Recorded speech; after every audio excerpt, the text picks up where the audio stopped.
In a remarkably short period of time, China transformed from being a net importer of cars to the largest exporter of finished cars by volume, outpacing automotive giants like Germany and Japan.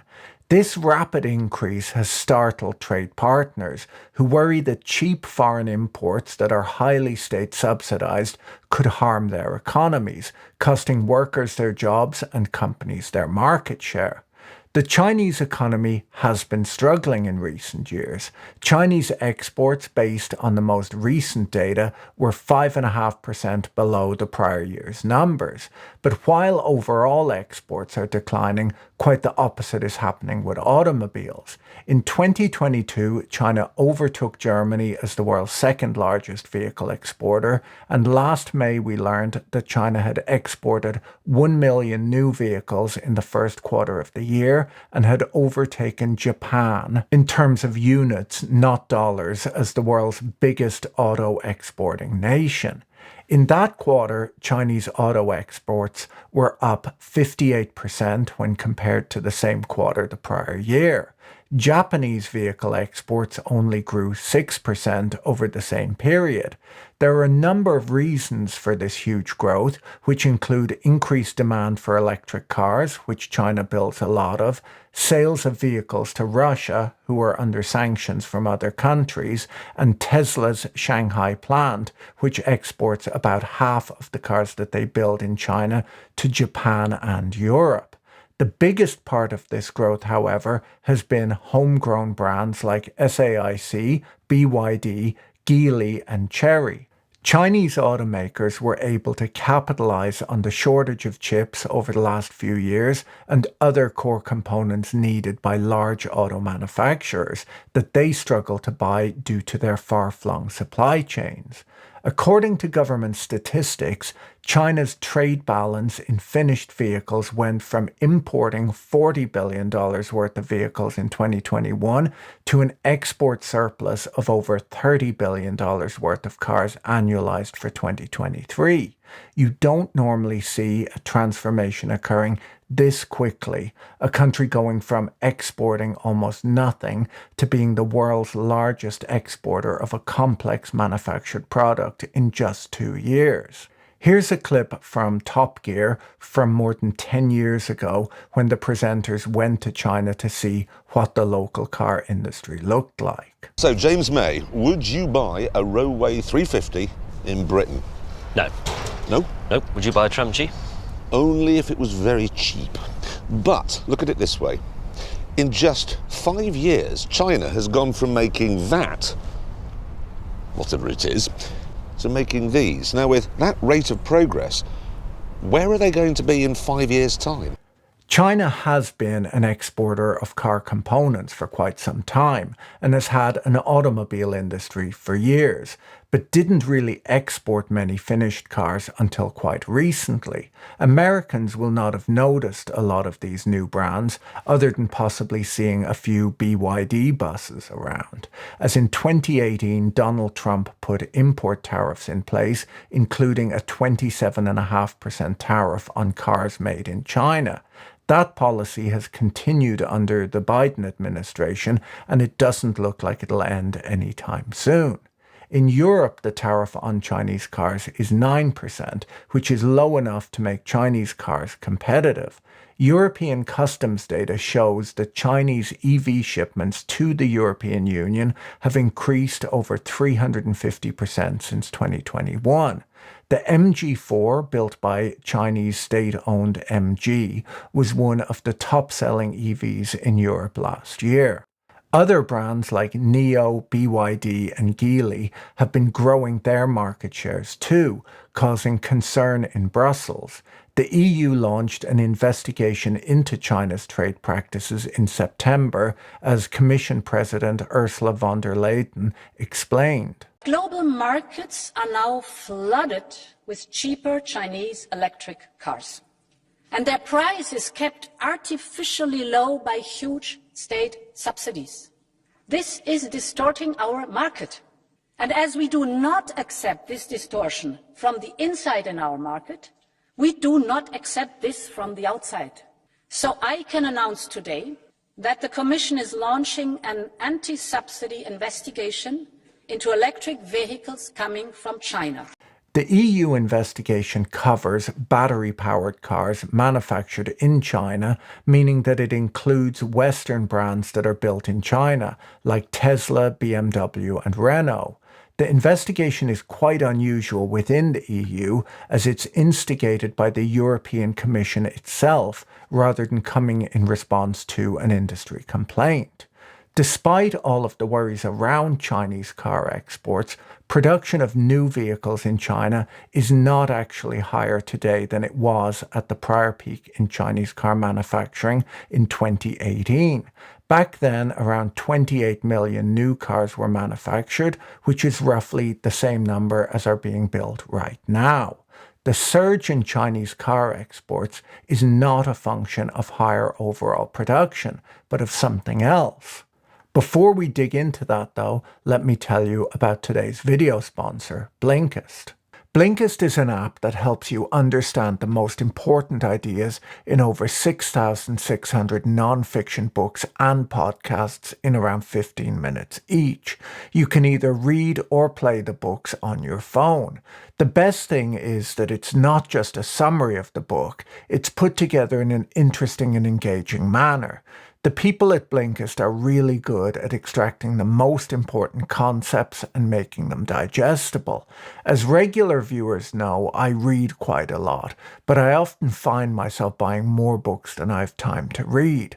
With Blinkist, I can listen to lots of new titles when I'm commuting, and if I find one especially good, then I read the full book. I also enjoy using it as a way to refresh my memory of a book that I've read a while back. Here are some of the books I've been listening to on Blinkist lately.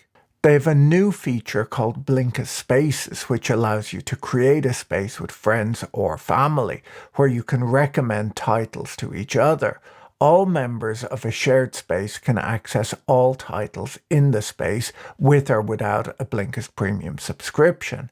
If, like me, you're planning on reading more in the new year, get a 7-day free trial and 25% off of Blinkist Annual Premium by using my promo link in the description.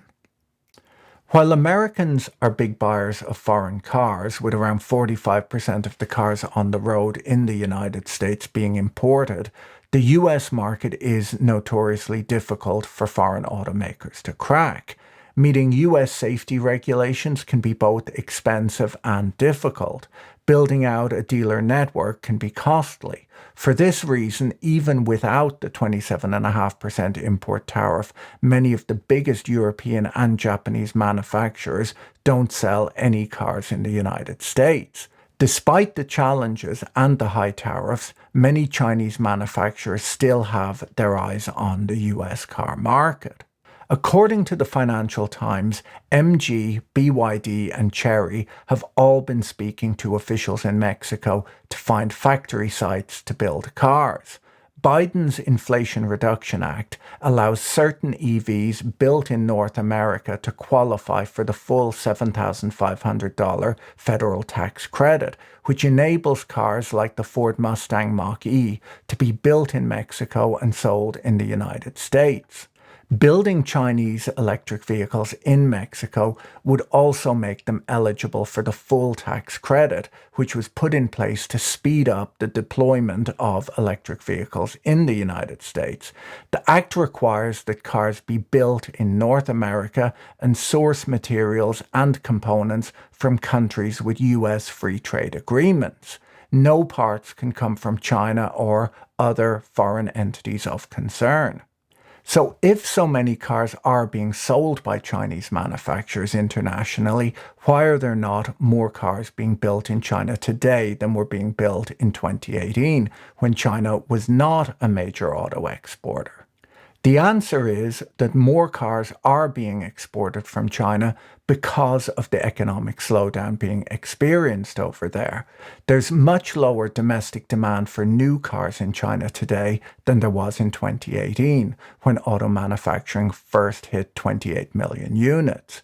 When Chinese auto manufacturers were unable to sell the cars at home, they turned to international markets where they were able to sell them.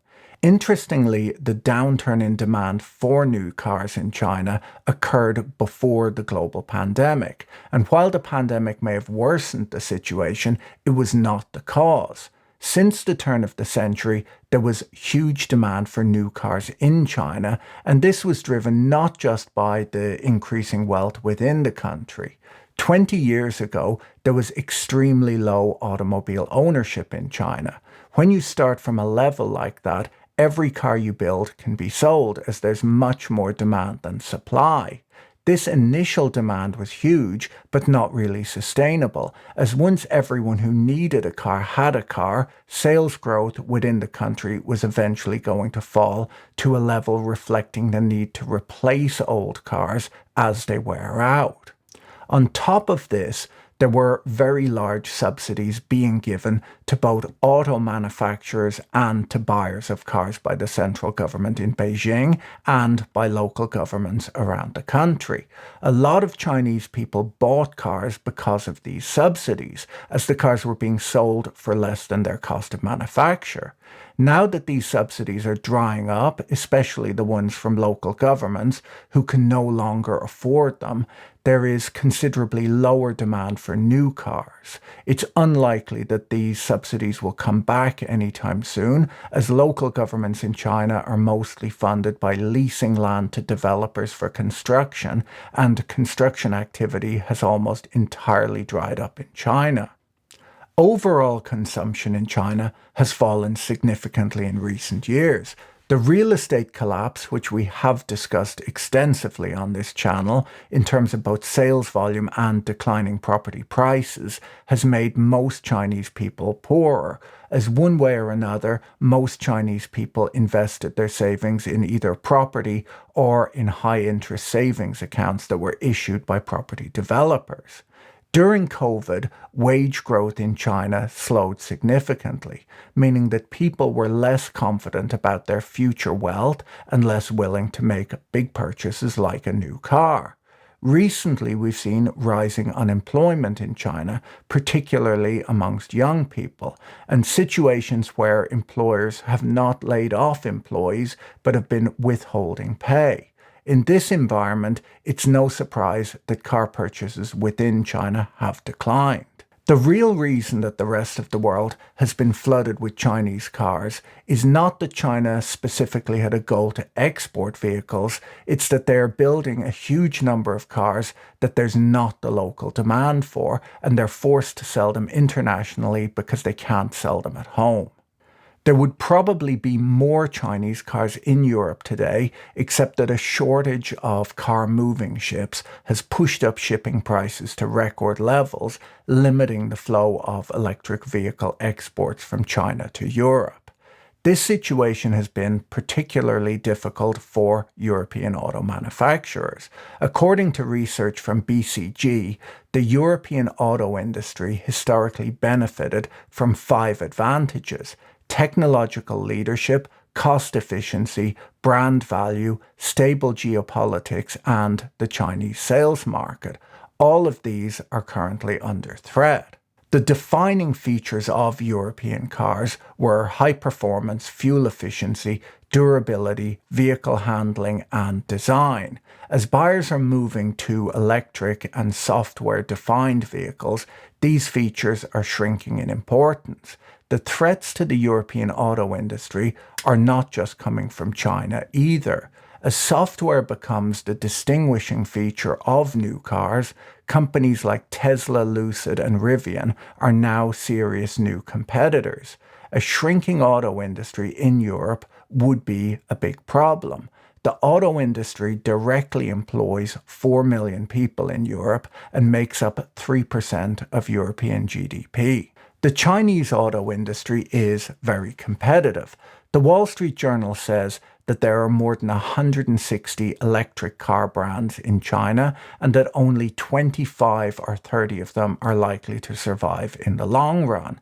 Wikipedia lists 19 Chinese government-owned auto manufacturers and over 100 other brands. The Chinese government provides subsidies both for manufacturing and for buying cars. particularly electric vehicles. A lot of the subsidies for buying the cars have been withdrawn in recent years, but auto manufacturing is still heavily subsidized in China. The big three American automakers abandoned the compact and subcompact car business about 5 years ago. Data from Kelley Blue Book shows the average cost of a new car in the United States in 2023 was $48,000. The last new car with an average sales price of less than $20,000 on sale in the United States was the Mitsubishi Mirage, which was discontinued last summer after poor sales. If Western automakers are no longer building affordable cars, they can't really act too upset if foreign manufacturers start selling them. Chinese manufacturers are by far the biggest sellers globally of cars that cost $12,000 or less.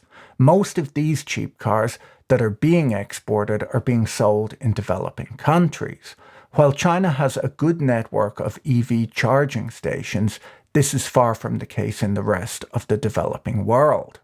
75% of the Chinese cars being exported today have conventional petrol or diesel engines.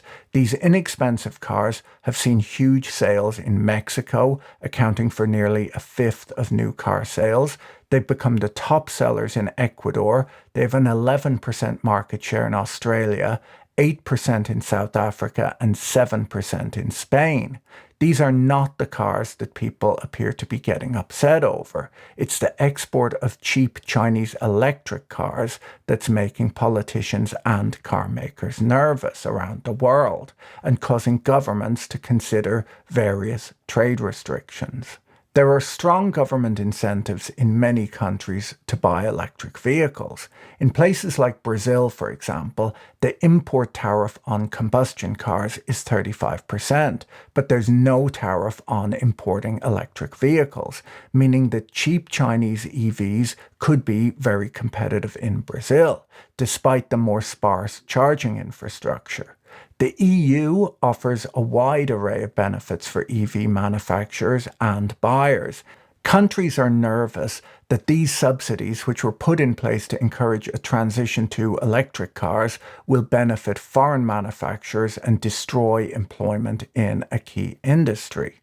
The most important component in an electric vehicle is the battery, and China today accounts for almost 2/3 of the world's lithium processing capacity, 75% of its cobalt capacity, 95% of its manganese capacity, and almost all of its graphite capacity.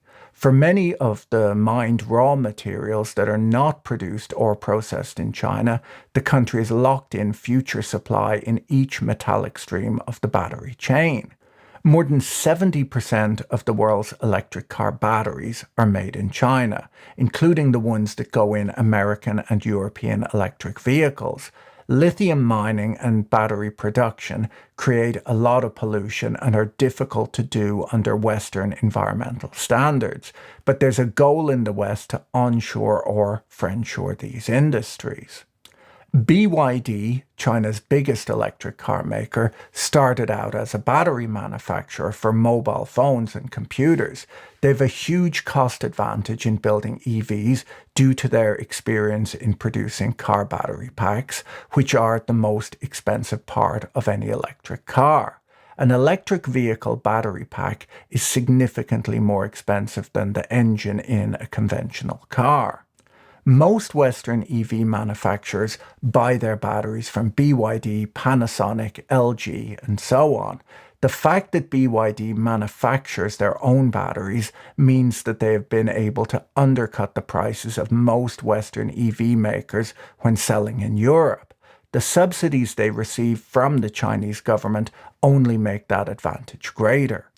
The US Inflation Reduction Act requires that starting in 2024, any EV that contains battery components produced by a foreign entity of concern will be ineligible for the $7,500 credit. Beginning in 2025, the restrictions will widen to include any critical minerals in the battery that are extracted, processed, or recycled by a foreign entity of concern. That means countries like China, Iran, Russia, and North Korea. The problem Western governments face is that they're trying to achieve two competing agendas: reducing the amount of subsidized low-cost Chinese materials while still incentivizing EV adoption to achieve their environmental targets. These tensions can be clearly heard in Ursula von der Leyen's speech announcing the EU investigation into China's trade practices. We have not forgotten how China's unfair trade practices affected our solar industry. Many young businesses were pushed out by heavily subsidized Chinese competitors. Pioneering companies had to file for bankruptcies. Promising talents went searching for fortune abroad. This is why fairness in the global economy is so important, because it affects lives and livelihoods. Gavin Maguire at Reuters points out that the European Union offers a wide array of benefits for EV producers and consumers, including tax breaks for manufacturers, thousands of euros of subsidies per car for buyers, and tax credits for households and businesses that install EV chargers. The United States offers tax credits to buyers and several more for manufacturers of EVs and EV components, and each government views the support that they provide as merely doing whatever it takes to keep their own industries competitive. The US and Europe have additionally been focusing their attention on the security risks of having Chinese-made components in critical infrastructure like energy and telecom systems. These concerns are also being applied to Chinese vehicles along with batteries and other clean technologies.